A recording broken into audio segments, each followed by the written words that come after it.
Hey everybody, thank you so much for joining. Today will be an interesting video that pertains to everybody in crypto, but it also talks about the new world of investing and where we are. I'm going to talk about inflation. I'm going to talk about a little bit about regulation. I'm going to talk about Warren Buffett and who's next to invest in Bitcoin. So hang on till the very end for the conclusion. So without further ado, let's jump in. Quick disclaimer, none of this is investment advice as usual, but just my point of view and opinion. And everything I do is based on data. So for those who are data hungry, you're going to enjoy this. So, and if you want more, again, likes, really much appreciated. And if you're not subscribed already, I'm just getting this channel started, as you know. So thank you for being part of it. And for timely information, hit the bell. Okay, let's jump in. And as you know, I like to go fast. We've got to cover a lot of ground today. I'm going to first talk about Brian Brooks. He came out very recently, within the last 24 hours.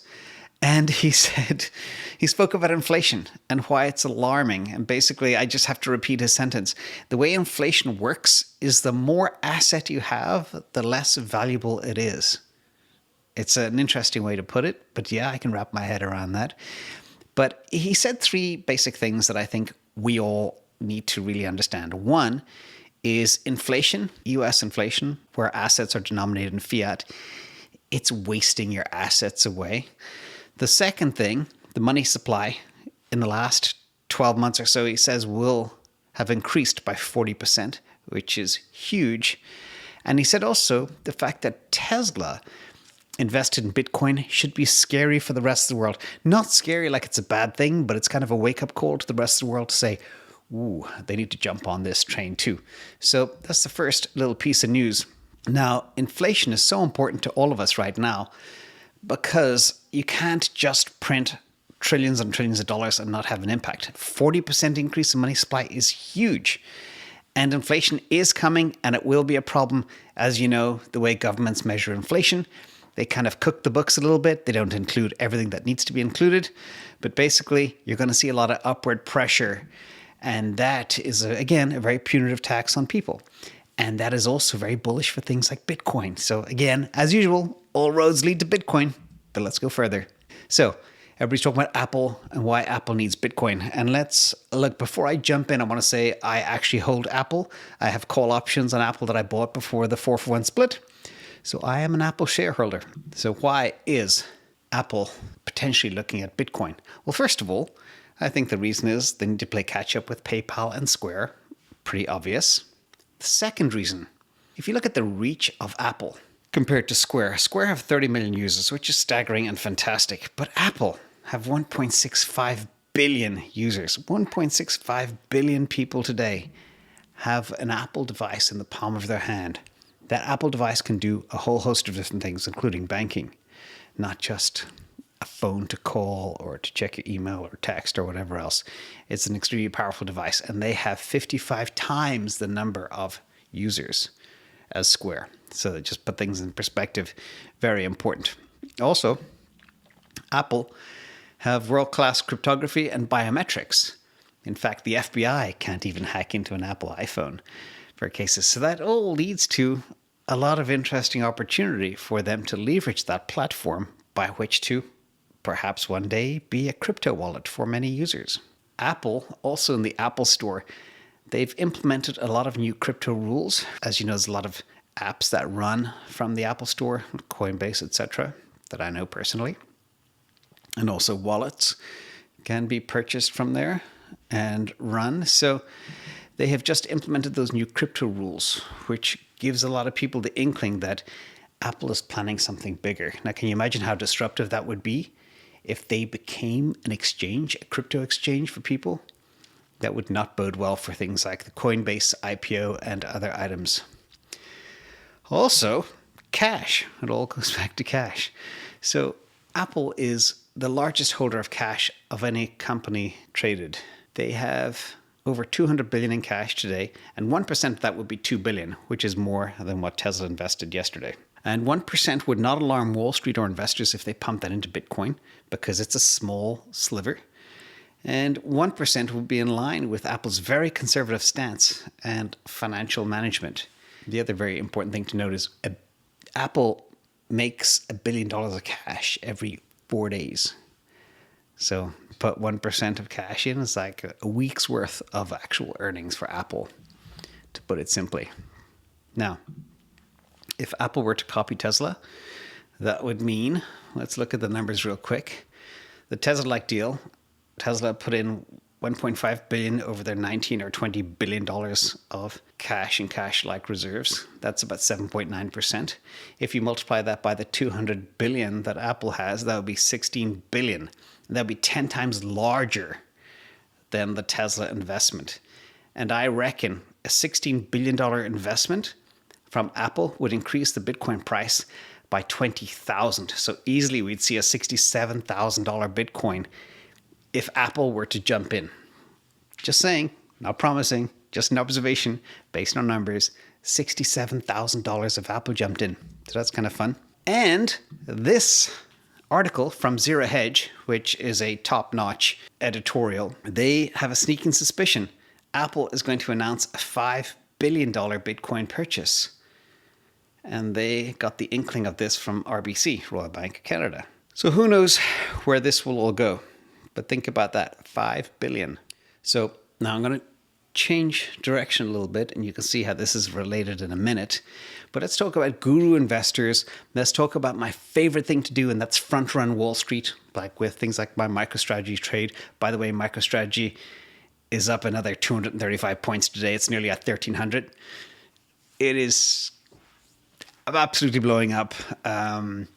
I have no words. People are telling me, is it too late to get into MicroStrategy? It's like, I think based on where it is now and where Bitcoin is, it might be a little bit too high. But again, not investment advice. None of this is. But let's talk about guru investors and the changing of the guard. And what I mean by that is we've seen so many inklings of how things are changing in the world today. How sometimes hedge funds are being hammered by people on a Reddit Wall Street Bets board. Or how old, brilliant investors are kind of changing how they operate. So let's look at the Oracle of Omaha, probably one of the most famous world-class investors. And I'm going to talk about one thing called diversification. And one of the things I always agreed with Warren Buffett is why diversification is only required when investors do not understand what they are doing. So what that basically means, if you know what the best stock is, you should just go all in and not hold 200 crappy stocks. That's why I don't like things like mutual funds and stuff like that, because it might include a few winners, but it'll be a very small percentage, and it'll include a whole bunch of average companies. So there's only a few companies that really strike out. But also, when you know when a space is going to be big, you become a maximalist. So if you look at my portfolios, I've done very many videos on my portfolios. One of them, somebody remarked on, is from a month ago. It's how I supercharge my crypto portfolio using derivative assets. MicroStrategy is one of those. That's how you do it. And I sometimes get a little bit nervous because I've got an extreme concentration now in crypto because of the derivative assets, including Tesla now, which I also own. So it's one of those things. But if you back the right horse, and Bitcoin is the fastest horse in the race, you're going to be okay. But again, always be careful. And diversification is the number one rule of investing. But Warren Buffett sometimes wasn't exactly pro that. But why is this important? So if you look at Warren Buffett's portfolio today, Berkshire Hathaway shares are trading, as I look right now, they are at $361,194. So it's gone up another $100 since I made this slide, which is a very small percentage. But you've got to remember, almost half of Warren Buffett's Berkshire Hathaway portfolio is now composed of one single stock. So why is that important? And what is the point I'm trying to get at here? Again, half. He's an investor. So why would anybody buy Berkshire Hathaway when they could just buy Apple? Because it's half Apple. Let's dig a little bit deeper and let's analyze the results. And you'll all get to what I'm going to get at here in a minute. It'll all make sense. So 49% of Berkshire's total portfolio is Apple. Apple has gone up over 70% in the last 12 months. Berkshire Hathaway stock has been flat. So what does that mean? That means 51% of Warren Buffett's portfolio fell 68% over the last 12 months. Imagine, the world's best investor, 68% hit. If he didn't have Apple in his portfolio, Berkshire Hathaway investors would have lost 68% of their money. Can you imagine? And that's how things are changing. And that's the point I'm trying to make. Wall Street's very different. Investors are very different. And now we as retailers, we've got access to information like never before. And that enables us to front run Wall Street. And that's the big point here.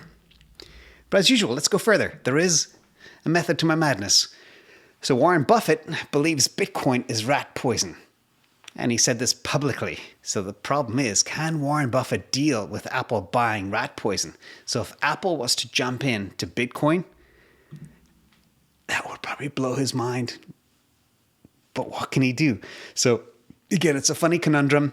He has his back against the wall. If Apple go down, and as I said at the beginning of this video, it makes all the sense in the world for Apple to have a crypto platform, build a crypto exchange, tie it into Apple Pay and all of the other reasons, and they could become the global leader in payments. The same business that Microsoft and Google are trying to get into, by the way, where Square is crushing it, PayPal, an incumbent that's really renovating how they operate. It's all goodness, but Apple simply can't afford to wait, and I can't wait to see the reaction on Warren Buffett's face when Apple buy Bitcoin. It's going to be so fun.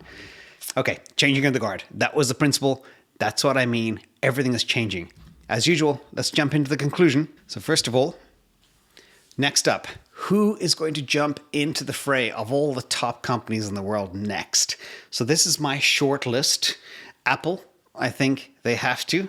Where there's smoke, there's fire, as they say. And it makes all the sense in the world. And even if they dumped 1% of their assets, it would be massive. And anything bigger, it'll drive the Bitcoin price up by at least $20,000. And it'll also be a wake-up call for the rest of the world to jump in.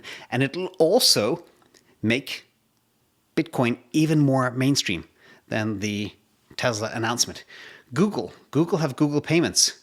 They are lagging behind Apple. They need to start thinking about this too. You've got Alibaba as well out of Asia. They need to think about it as well. You got Microsoft trying to get into this payment space. You've got Larry Ellison from Oracle. They have $20 billion in cash in their balance sheet. I'm not sure exactly how much, at least $20 billion, just like Tesla. And it's melting away. And guess who is the number 2 holder of Tesla as an individual after Elon Musk? Yes, it's Larry Ellison. Guess who meets with Elon Musk regularly? Yes, Larry Ellison. I'm sure Larry Ellison is not thinking about a little bit of Bitcoin, but he also has a CFO, Safra Catz. She's hyper conservative, and her job is to protect the Oracle nest egg. So I'm not sure if she'd take on that risk. But again, interesting play. But that is my short list of who could be jumping into Bitcoin next. Either way, all roads lead to Bitcoin, and the future is very bright. Final point, the wall of money is being smashed by Bitcoin. Fiat is being destroyed by Bitcoin. Everybody is looking to convert their fiat into Bitcoin as quickly as possible. And the machines that do this can hardly keep up. Just as we heard recently in the Saylor conference this week. Again, super interesting time. Remember, always front run. Be ahead of the trend, and the trend will be your friend. So Patreon, big thank you to all the Patreon members that are out there. It's nearly a week in now, and it's over a week. It's 8 or 9 days, and I have nearly 500 members, so thank you for all the support. Also, I'm active in the comments as usual. Watch for the scammers. They are trying to get your money. They're trying to get your Bitcoin. They promise everything, and they're getting very, very clever. So we have people now helping remove the scammers as quickly as possible, but they're like a very bad rash that won't go away. So just watch for them. Everybody be safe, be careful. Love you all. Thanks.